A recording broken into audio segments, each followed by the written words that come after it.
Hello, everyone. I hope you're well.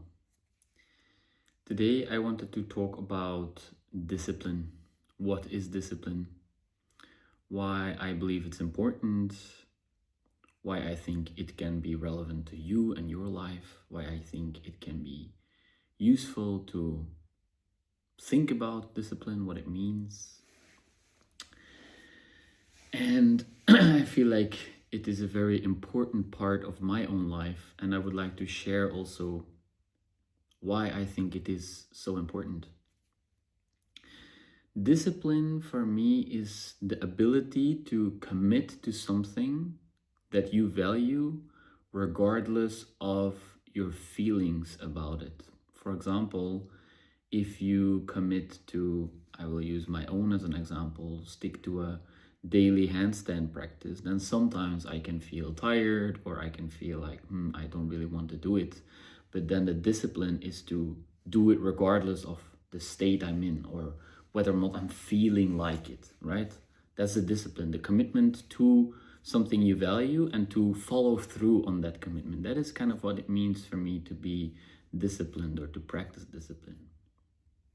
Now, discipline can also become some sort of cage or some sort of prison that you lock yourself up in because you now have committed to something and you have to be disciplined in order to maintain that commitment or in order to sustain that commitment, right?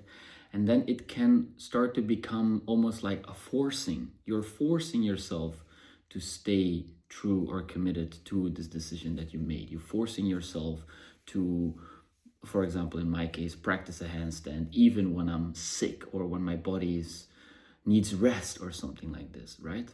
So there is, of course, it's a whole spectrum. There's different there's different gradations of intensity, right? A daily handstand for me, it's a very simple practice. I can do it even when I have a cold. Like if I break my arm and I need to put it into a cast, then yes, it's going to be very difficult for me to do a handstand, even though I can try like a single arm or something like that. But for example, a bigger commitment, like, I don't know, I'm going to go and run for an hour every day. That's a different story because maybe sometimes your body's really tired and you really need to rest.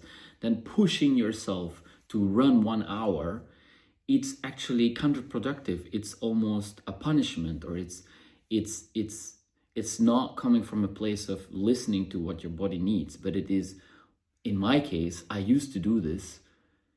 It was about punishing myself. You have to do this. You have to go run 1 hour because otherwise you're a bad person. Otherwise you don't deserve to be happy. Otherwise you're unworthy of love. All these things come with that, right? So then it becomes a negative net balance, a negative net balance, because you use the discipline as a way to self-abandon, as a way to punish yourself.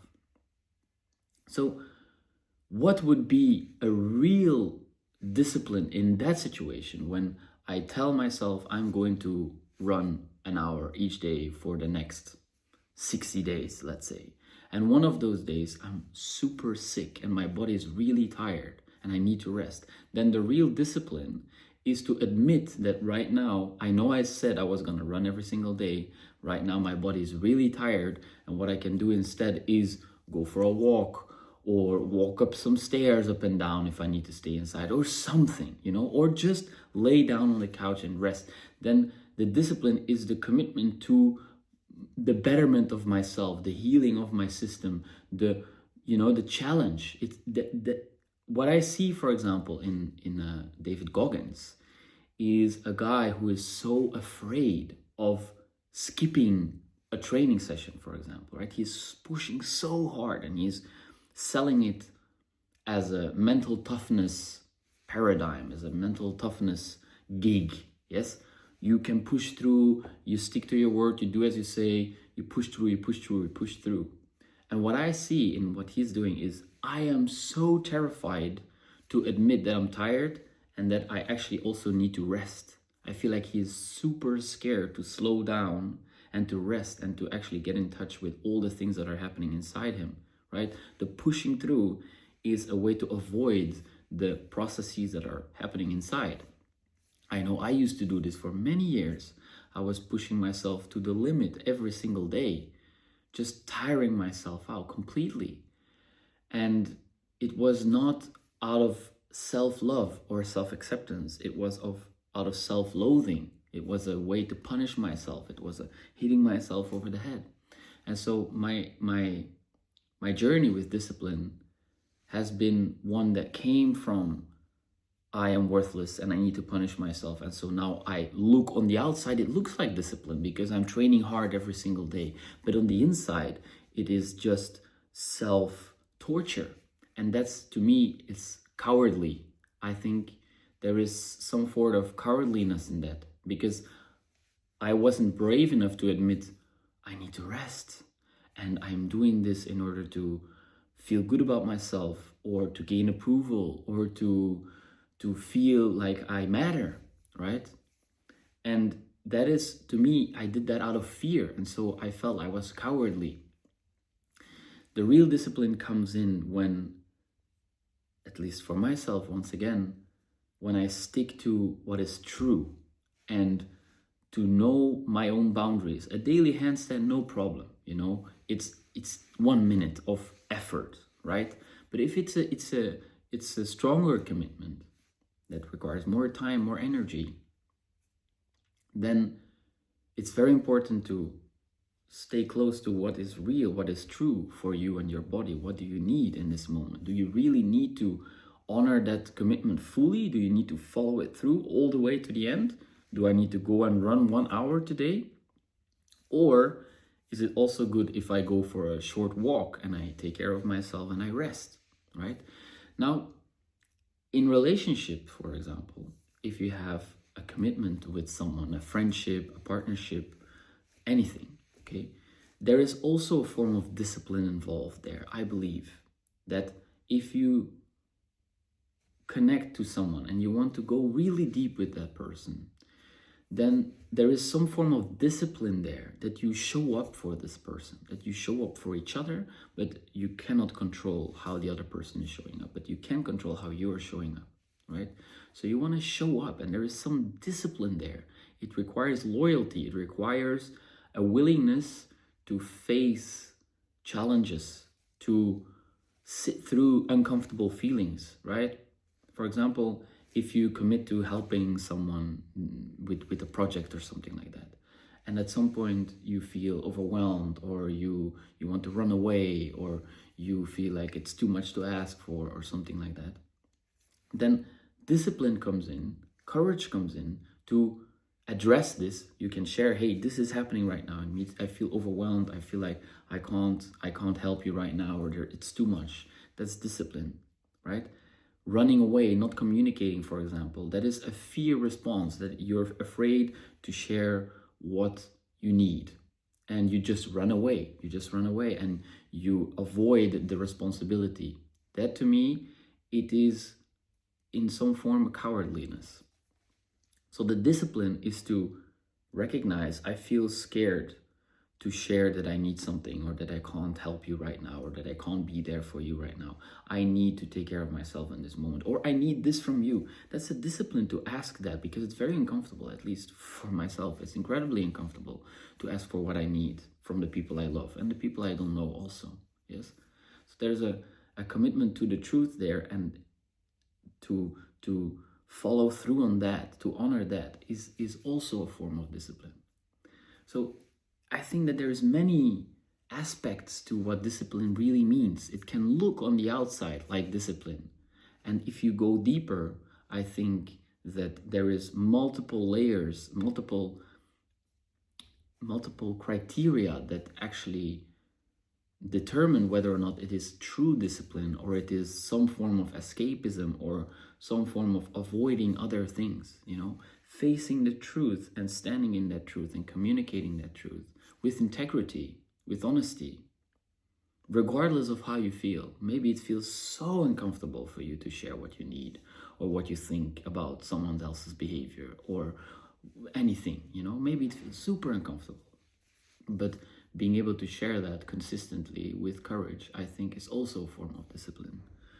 So yeah, perhaps these are a few things for you to reflect on. And I don't know what you feel when I share this with you. If there is ideas that come into your mind, what do you feel is discipline? I think discipline is also really a commitment to our integrity, our values, and it puts short-term decisions. It favors long-term decisions over short-term decisions. What is good for my future self that I don't want to do right now, that I can do right now, that will support my development, that is in line, in accordance with my values? What is important to you? So in order to be really disciplined, it's also very important to get clear on what is important to you. What are your values?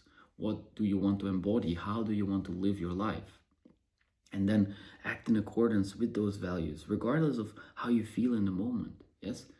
And not completely regardless of how you feel in the moment, because sometimes you need something else. And then I think this is the discipline, to honor that and to take a break, to say that you need something, to ask for what you need, to rest, whatever it is, right? That's also a form of discipline.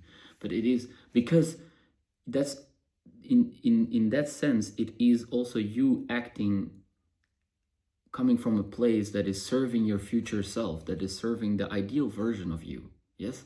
If in that moment you truly need rest or you truly need something and you feel so uncomfortable to ask for that or to admit that, if you still then do it, that's discipline, because you're serving yourself in that moment, right? So this is perhaps a useful way for you to think about discipline, that at least if I would have known this, and of course it is your process, I can only share my experiences. You have to live for yourself what these things mean to you and how you work with these things. However, if somebody would have shared this with me like 10 years ago, of course I wouldn't have been able to absorb it. But I feel like if I would have known that discipline, true discipline, is not just about pushing through always, it's also about listening and honoring what is true in that moment, then I could have avoided a lot of self-torture, and then I could have also improved my relationships, because there is so much vulnerability involved in honestly sharing what you need and accepting that and asking for that. It's so scary to do that for me. And realizing that this is also discipline can give me the edge that I need, this little extra support that I need in order to be brave to ask for these things, because I want to be a disciplined person. So that is also in accordance with my values. So that can help me to act whenever feelings arise that are uncomfortable or that are maybe confusing. Yes. So yeah, I would invite you. I would like to invite you to feel into how these words resonate with you, and what you think about this topic, because I think it's a very, very important part, at least in my life, because discipline is making a real commitment to yourself and someone else. If you commit to someone, the discipline is necessary if you want to follow through.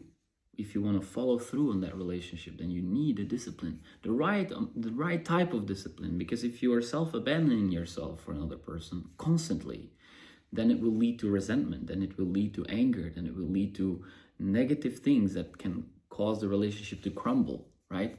But a commitment, a discipline, and knowing that, okay, I want to really work with this person, I want to really be with this person, I want to really spend time with this person, and their needs and values are equally as important as mine, and we need to have a commitment to some form of discipline to work this out. When there's differences, we need to work this out, we need to be honest, and then something really beautiful can come from that.